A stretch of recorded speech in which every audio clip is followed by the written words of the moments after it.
Il y a à peine 2 ans de cela, voir ces deux-là se promener ensemble en forêt comme deux vieux amis eût été inimaginable. Mais depuis quelques mois, le président sud-coréen Yoon Suk-yeol et le premier ministre japonais Fumio Kishida s'entendent de mieux en mieux. De quoi ravir le troisième homme qui leur offrait l'hospitalité à Camp David ce vendredi, le président américain Joe Biden. Je tiens à saluer le travail important que vous avez accompli tous les deux et le courage politique, je le dis sincèrement, dont vous avez fait preuve pour résoudre les questions difficiles qui ont fait obstacle pendant longtemps aux relations étroites entre le Japon et la Corée et avec les États-Unis.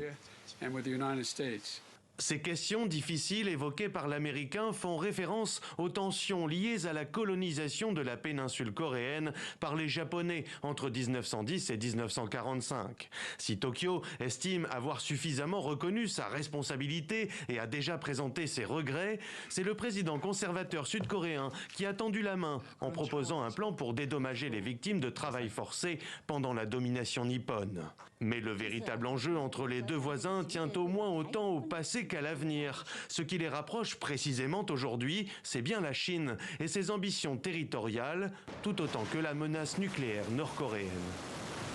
Les tentatives unilatérales de modifier le statu quo par la force dans les mers de Chine orientale et méridionale se poursuivent et les menaces nucléaires et de missiles de la Corée du Nord ne cessent de s'amplifier. Dans de telles circonstances, faire fleurir notre collaboration stratégique trilatérale n'est que logique et presque inévitable.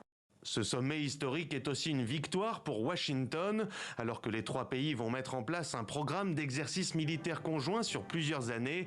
Le message d'unité envoyé à la Chine est clair.